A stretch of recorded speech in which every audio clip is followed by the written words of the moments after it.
Hello and welcome to Health, Wellbeing and Lifestyle, where we love to educate and inspire the community to live more healthily, feel more balanced and truly live a lifestyle they love. And today for our first guest we have Dr Zara Celik, integrative health and wellbeing expert. And once again she's back with us, this time talking about skin health, so caring for your skin. So Dr Zara, over to you. Why is that important? Yeah, sure. So skin is actually the biggest organ, right? And we want to make sure the skin is breathing and it is clean and it is functioning at its optimum level. So what do I mean by that? Skin has a huge role, not in terms of breathing and exchanging and part of the detox, but it is also a mirror reflection of how internal organs are doing and how they are functioning. So it gives us an insight in terms of what is also happening internally in terms of our health and well-being. Now today though, I'd like to talk more about taking care of our skin and how we can, by taking care of our skin, how we can also support our health and well-being and support also the detoxification system, because skin is very much involved with the detoxification system as well. So cleaning the skin and getting rid of dead skin cells, which can clog up our skin pores, is number one. That's where I will begin. Why? Because now, people know about, when we talk about caring for the skin, usually people think about the face, right? So I want people to know, let's go and think whole body when it comes to skin health. And when it comes to taking care of the skin, let's focus on, and something a lot of people don't usually do, is exfoliating and removing the dead skin cells. Because normally now in the modern life, we have the whole cleansing, the products going, which is amazing. But let's go also to ancient wisdom and ancient rituals and bring that to our rituals daily. So then that way we can take care of our skin holistically and optimize the health of the skin as well. And by optimizing the skin health, yes, skin's glowing, it is healthy, it is radiant, but it's also functioning and supporting our internal organs. Because as I said, skin is involved heavily in the detoxification system, because the skin pores help to flush out toxins through perspiration, through the sweating mechanism that the body does naturally, right? So it is then in that case important that we have a clean skin where the pores are not clogged up.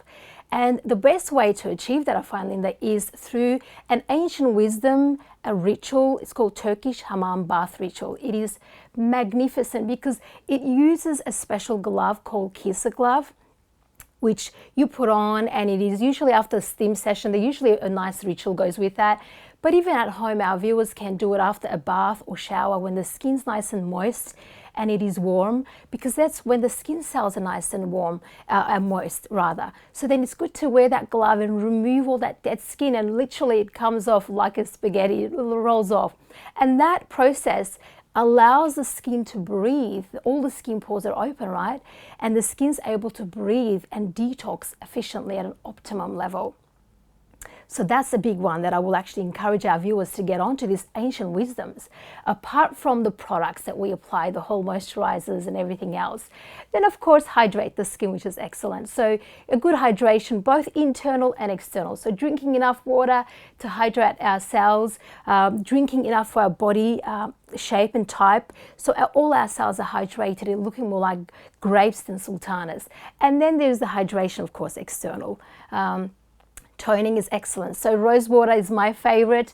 People can pick whatever they prefer, what they like. So using a nice toner to really tone the skin and hydrate the skin also externally. Then get on to, applying a nice product, either moisturizer or serum or body oil, to keep it hydrated and nourished. Because by doing that, we are really caring for the skin. We are also eliminating the dry skin, the flaky skin, and we have that luminous, glowing, beautiful skin. And also that whole glowing skin tells us the internals are also healthy as well. One other thing that I would like to tell our viewers though, when it comes to picking your products, try to go certified organic and try to pick products that has less ingredients. And if you find the ingredients are too much for you to understand, then maybe stay away from them. The reason I actually say that, because our cosmetic care products, personal care products, our shampoos can contain products or ingredients rather in the products that can go and affect our endocrine system. So endocrine system is like our hormonal system. We want to make sure that the ingredients in those products are not going against the function of the health and well-being, because there could be ingredients in those products that can actually create that xenoestrogenic effect and disrupt the endocrine health. So, Zara, what would be the best advice for our viewers that you could give? Absolutely. So I will encourage people to get on to drinking enough water to hydrate their cells. Now, what do I mean by that? That will be a question, I'm sure, and people want to know that. So for every 20 to 25 kilograms of body weight that we hold, we must drink a liter of water so we have sufficient hydration for our cells. So when the cells are hydrated, and that goes for the skin because that's also a cell, it looks plumped, it looks luscious, and it looks luminous and well hydrated, and it is glowing. So would that be per day? Absolutely. Is that what you're saying? 20 for every 20 kilos, 1 litre? That is correct. So for example, if you weigh around 60 kilograms, then there is 3 litres of water per day to keep your cells hydrated at all times. So that's a rule of thumb. The other thing will be, of course, getting into steam rooms. Private steam rooms are excellent, helping with the skin, moistening that dead skin cells and allowing the skin pores to open for detoxification and also cleansing of the skin and giving that glowing effect to the skin as well. Light therapies, they work extremely well and work with the integrity of the cellular function by energizing the cells, the mitochondria of the cells, and giving that luminous look, that glowing look, because it is working on repairing and healing the skin cells from within. So they will be the ones that I will actually give our viewers. Thank you very much. And for more information on Dr. Zara Celik and caring for your skin, then please go to her webpage on our website, healthwellbeingandlifestyle.com.au. And now we'll go to break, and after the break we'll be back with more amazing interviews. Stay tuned. After the break, holistic coach Steve Hall is talking about our relationship with fear.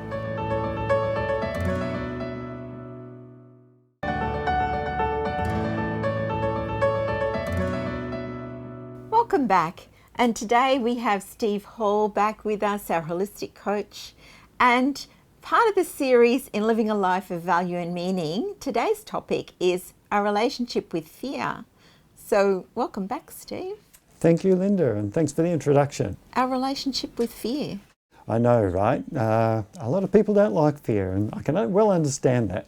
But we've been talking about how to love yourself more, how to connect with your values and your purpose in life. And fear is an important part of that, because there's people want to do things, they want to improve their life, they want to get better at what they're doing, and then they find something stopping them, and it's quite often the relationship with fear. So I thought it's worthwhile to explore that a little bit and find out what is our relationship with fear and how does that impact us. With that in mind, how do we create a better relationship with fear? I'll share a little bit about what I imagine in my own mind when I'm thinking about fear and when I'm realizing the effect it's having on me, right? So I imagine my emotions. I like listening to them now, something that I learned along the way in my life. It's like, listen to your emotions, what they're telling you. Don't ignore them or try and push them away. So I imagine in my own mind, when I've got a dilemma or something, or I've got an emotion expressing itself, I imagine there's a boardroom, like a boardroom table in my mind with a chairman and all that, and the emotions are sitting at the table. And the emotion that is quite often the loudest is fear. And one thing that I've understood about fear, it's sort of like fear has anxiety itself. And the less my self-belief is turning up, the less self-belief I have in myself, the noisier my fear gets. So it's like my fear is present when I'm not, and learning who I am, what I value, and taking control of my life and responsibility is what has the most effect on fear. It's sort of like my fear calms down, and then it becomes just more like a warning, like a pet dog. I often find, you know, my fear is a lot like a pet dog. It'll bark at something if it gets scared, right? And my job, if my self-belief is big enough, if I'm there, if I'm present, my job is, what's up, boy? Acknowledge that it's spoken and give it a pat and go, it's all right, I got this, I'm here. And it'll go, oh, thanks, you've noticed, you've listened to me, and it'll sit down. And that's what fear's like for me. It's like I've recreated what it means. It no longer controls me. I'm not scared of fear myself, because I realise now it's just trying to get my attention so I can be aware of something. And that's the relationship with fear that we all need to understand, so we can build our self-belief, and then we can achieve what it is we really want to achieve in our life. You know what? The things that we love, our mission, our values, our purpose, all of that is possible if fear is coming along for the ride and not calling the shots. How would it tie in with that? How would we break free, really, of that fear that's... See, fear is ever present, and it's meant to be. It's quite a useful emotion. It's not something that we need to overcome or overpower. A lot of our life, that's our first thing that we want to do with fear, is we want to stop it. We want to push it down, push it away, get away from it, distract ourselves. And this is what we find when we try and pursue what we love. We'll get distracted and we'll find that we can't achieve it. And people will say, why am I procrastinating? Well, fear can often be the cause. You know, fear gets too strong and we're not listening to it. We're trying to suppress it. So it's very important we get a good relationship, not just with fear, with all our emotions, but fear is a really important one to start with, because it's the one that's loudest. It wants reassurance most. So we have to give that reassurance to ourselves. Take a deep breath. We've talked about breathing before. Oh, wonderful. Deep breath, and it'll send a signal to ourselves and our emotions, I'm okay, I've got this. And then you can have that conversation with your emotions, fear being one of them. So for our viewers, what would be the best advice from today with their fears? It would be the breathing technique to start with, and start reflecting on, what do I really want here and what's really worrying me? So you take a deep breath in and you listen to what fear's expressing to you. What are you really worried about? If you write it down, is a good way. Just get to the point. What is that thing that I'm worried about? Because whatever the fear is telling us, we try and attach to everything and we start worrying about way too much. But when you write it down, you have to become quite specific, and you'll find that this might only be one thing, and it stops it bouncing around and like a snowball, getting bigger and bigger as it rolls downhill, and you can't go to sleep at night. You know, it keeps you awake. So writing it down, becoming quite specific with what it is, and you go, actually, that's a little bit, you know, a bit, it's good. Now I can focus on that. You know, I'm not getting distracted. I'm not catastrophizing it. It's not getting out of control. Yeah, okay. And then you can sort of speak to your emotion. I've got this. Yeah, no, I can do that. And I want to do this, whatever it is. Like it might be giving a talk in front of people. I want to do this. And then your fear will just, it'll settle down. It'll still be there, but you'll have a good relationship with it. You just go, what am I really worried about? And if I have to write down, I'm nervous about what people will think when I'm talking to them, I'll see how that's nothing to get over dramatic about. It's not the end of life, you know, the sky's not going to fall in. And that puts it in context for me. And I go, I've got this. Yeah, no, it's all right. And I reassure myself. And then I go, this is something I want. And honestly, the whole feeling changes. And I've really developed this technique to a point where I don't really worry about that sort of stuff anymore. So that's what it's all about. And it's connecting us with our values, what we love in life, and accepting all our emotions. It's really good. Thanks so much, Steve.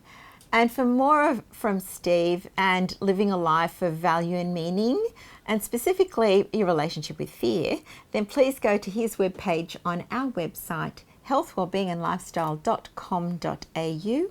And after the break, we'll be back with another guest and another topic.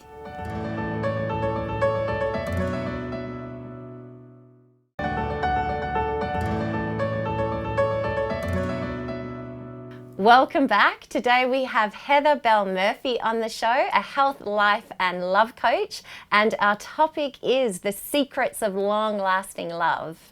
Welcome to the show, Heather. And tell us, how many secrets are there? There's actually quite a few, Kirsty, which I'm sure you can appreciate. If I can offer some great advice, as a bit of a mentor and being pretty seasoned in love myself, love is a skill like anything. You know, and I think there's been a cultural perception, or some of us who may have been raised with a religious overtone, and certainly I had an early Christian upbringing, that love just, you know, it's just this thing that comes naturally. So I've certainly grown up through relationships, and I've gotten better at it. And you know, there are obviously some skills which are really important to create a sustainable, loving life, and then, you know, a long-lasting, juicy, vital, fun, passionate, romantic relationship.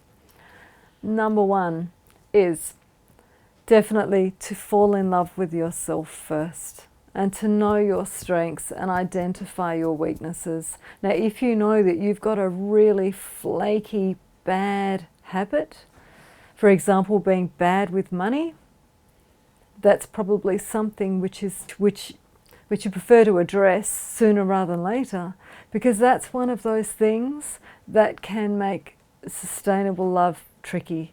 A great saying is, when financial hardship comes through the front door, love tends to fly out the window. So that's one thing. You know, it's like being aware of what your strengths and weaknesses are, and if you can, address those weaknesses. Or it's something that can be shared with a partner, you know, because maybe you don't carry the financial reins in the relationship. Perhaps, you know, that's a job for the partner. It's something that a particular person is pouring. Another thing is, so along with that self-love, is identify your partner's strengths and weaknesses. This is a really common, actually it's almost like we're entering the time with all the online dating, you know, and the Tinder love. It's almost like entering the menu log love stage, where relationships are starting and finishing, you know, within a few hours. So there is definitely learning dating skills. For women in particular, and this was a big mistake, was that I didn't give myself permission to identify who I really wanted to be with. I tended to let the other person just choose me and then go along with it. And so I would end up in relationships where I was obviously with the wrong person. And then being young and naive, and, you know, lacking skill in that area, and thinking that love was unconditional, which is a really big thing for women, I would be trying to make a bad match work, and then thinking, you know, I need to just work harder at it. It was actually just that I was with the wrong person all along, because it was all a hormone driven, you know, that frisson of, you know, passion and physicality, but really the long-term juice just wasn't there, and it was actually never there to start with. So there is a thing about giving yourself permission to choose, knowing what your strengths are, knowing what you like. Heather, does unconditional love exist? I would answer probably no, especially when it comes to intimate, sustainable, you know, long-term love. Because this comes down to house training, you know, which is about doing our part in the relationship. You're probably not looking at a long-term love picture if somebody thinks that it's okay to just, you know, sit on the couch and eat chocolate. You know, it's probably not part of a sustainable long love picture. So definitely the role where, you know, and it's part of a healthy love life plan for, you know, whatever an end result looks like in a relationship. So people are going to play their parts. And what tips do you have for our audience? Definitely, I would say have a love plan together, you know, and make time for each other. So, you know, I find it quite a common thing that when people have been in a relationship for a few years, they can get into the pattern of taking each other for granted, which may look like there's never date night. You know, there's never date night for intimacy. It's not planned. There is also that plan of that end result about who you want to be in the relationship, and then how your relationship is going to look like. And that looks like, for me, doing things like my gorgeous, amazing partner, I put his coffee cup out every single morning for him.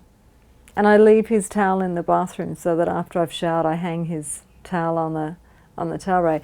And the funny thing is that we both joke about, if I forget to hang his towel out, we'll joke, oh, it must have worn off now. And I'll generally remember actually that I might have forgotten to leave it out. So there are those little things, you know, where he knows that I've thought of him because I've left his coffee cup out for him. Or he knows because his towel's there without him having to think it. So there are those little juicy special things that you do. And then of course they relate to things like, I love receiving flowers. I think it's an incredibly sensual and sexy act.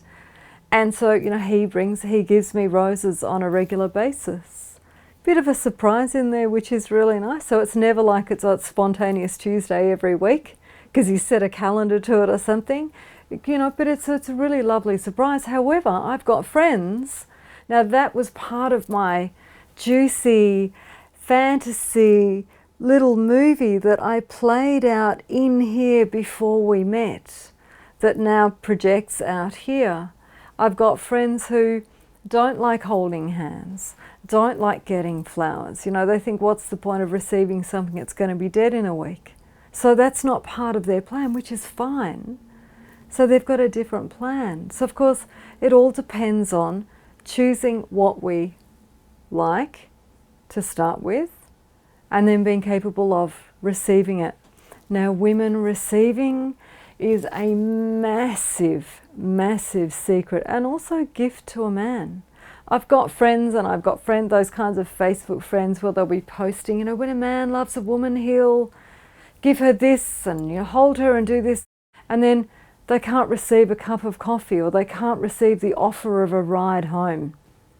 So receiving for women, which goes into our self-love, being the fountain of love, not the well of sacrifice, it's a huge thing. My partner knows when he gives me things that I really love receiving them, and also that I'm going to honour him in having given to me. That's a big thing as well. Thank you so much, Heather. They were some lovely and insightful tips. And if you want more information on Heather Bell Murphy and the secrets to long-lasting love, go to her webpage on our website, healthwellbeingandlifestyle.com.au. That is the end of our show. Thank you so much for joining us, and we'll see you next week. If you'd like to know more about our show, please like our Facebook page and subscribe to our YouTube channel.